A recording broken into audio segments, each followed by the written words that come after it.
When the war on Ukraine is turning more and more frustrating for Russia, both Beijing and Taipei are watching closely.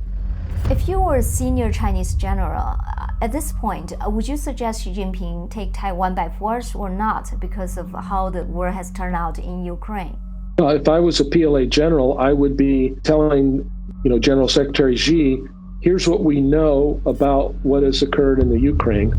Here's where the Russians made mistakes. Here's how we have overcome those mistakes. But are the Taiwanese as alert as they should be?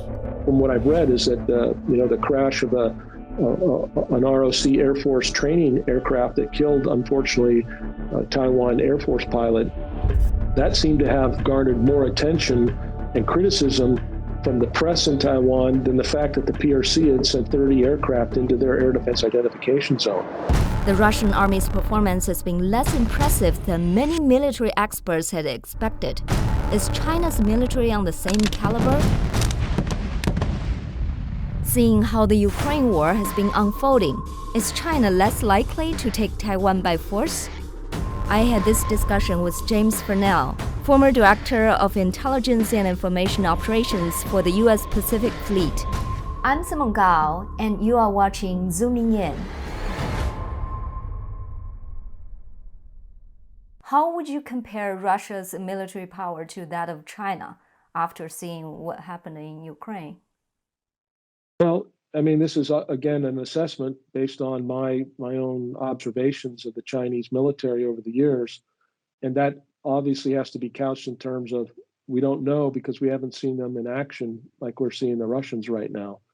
But from what I see with the amount of training that the Chinese have, the amount of arms and capabilities that they have, their focus on joint integration, it seems to me that they have a capability that I think is greater than the Russians in terms of mass. Russia has a lot of forces. Russia amassed, over 100,000 ground troops on the Ukrainian border. But I think that when China decides to take Taiwan, they're going to be able to amass 1 million or 2 million to be able to come across the Taiwan Strait.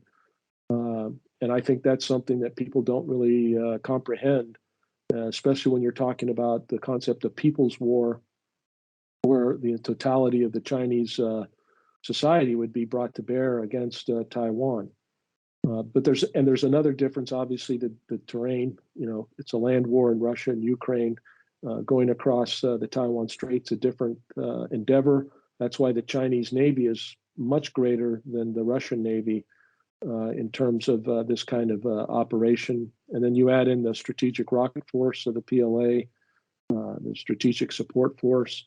I think there's a lot there that the Chinese have capability-wise, and I think what they've done is they've basically used this 3 months of conflict as a schoolhouse. The Chinese military leaders, PLA leaders, Central Military Commission, are probably intimately studying what the Russians are doing. They obviously have connections with the Russians. We saw the Russians and the Chinese flying together, their bombers in formation with fighter escorts in the Sea of Japan this last week. That doesn't happen if you don't have close military contact. And so if the Russians and the Chinese are operating together in the Sea of Japan, you can very well be sure that China's also requesting and getting intelligence and feedback from the Russians on what's working and what's not working. How are the Western allies supporting the Ukraine, and what is Ukraine doing? So I'm sure that China is studying all these details and getting smarter and updating their war plans and their contingency plans that they have for Taiwan. After seeing what happened in Ukraine, some analysts say it almost looks like Russia is not fighting a war of the 21st century, but a war in the 19th or 20th century. Their military branches are not integrated well. They don't use intelligence well. They fire heavy artillery and move their troops in big blocks. What's your opinion on this? Is China the same way? Right, that's a good question. There's basically this idea of attrition warfare, slow, tank battles and ground forces supported by heavy fires of artillery, mass bombardments on artillery at certain locations and just kind of slugging it out like they did in World War II in Stalingrad or something. And so I think that's a fair assessment that from what we've seen so far. I don't think that's too much off the mark. So then the next question that you raised, and I've seen the discussions, is whether or not the Chinese military is wedded to the same kind of doctrine in the way they fight. And I think up until the last 20 years, and maybe 10 years, Chinese military doctrine, especially for the PLA army, is very much probably influenced by old Soviet military doctrine that we're seeing played out in the Ukraine. But I do think because the Soviet Navy is now the Russian Navy, and their doctrines didn't really, I don't think, influence the Chinese Navy in their development and the Chinese Air Force and the Chinese Strategic Rocket Force in the same fashion. And so I think what we have with the PLA today is a much more modern force, not just in the weapons that they have, but in the way that they look at fighting a war. I mean, I gave a speech 8 years ago where we were quoting Chinese generals talking about conducting a short, sharp war. So they're aware of this. We know that the Chinese leaders, military leaders, have gone to school on Desert Storm from 1990, 1991, and the shock and awe campaign that the US military inflicted on Saddam Hussein and his military. So we know that the Chinese have studied these things, have tried to mimic the development of their own military to be able to do these kinds of short, sharp war, lightning strikes. I think the Chinese have a different doctrinal perspective when it comes to this. Now, we know in 1950, when they fought in the Korean War, they fought much like the Russians are fighting today in the Ukraine. But again, that was 72 years ago or so. And I think the Chinese in the last 20 years have really adapted and altered their doctrine and have gotten much more in tune with the United States' military way of fighting in this 21st century. And so I would expect that the Chinese would operate that way. You are the one who have been, raising the alarm of how the PLA military power is advancing fast and in some areas even surpassed the US. How is the situation right now? Do you think America has the ability to protect Taiwan? I'm very, very concerned about our ability, the United States' ability to protect Taiwan, defend Taiwan from an invasion from China. As you noted, I have been warning about this, and what I see today, and I'm seeing more and more like-minded security officials, people that hadn't said anything in the past few years, are now starting to sound the alarm that we're really in a serious situation, especially when our budgets that are being submitted are clearly not the kind of budgets that we would expect to see in the face of such a growing threat from the PRC and the PLA. So I worry that the relatively static size of the U.S. 7th Fleet and the 5th Air Force and other 7th Air Force, our Marine 3rd Marine Expeditionary Force in Okinawa, those permanently deployed or forward deployed permanent forces that we have out in the Western Pacific, that size and the capabilities are generally the same over the last 30 years. Now, there's been improvements in the different types of equipment that they have, and there's been 2,500 Marines that are rotationed out of Darwin in Australia. But other than that, there hasn't been a dramatic increase in the presence and size of the U.S. Western Pacific military forces, while China has dramatically changed and grown and altered the military balance of power in the region. China's Navy is now the largest Navy in the world.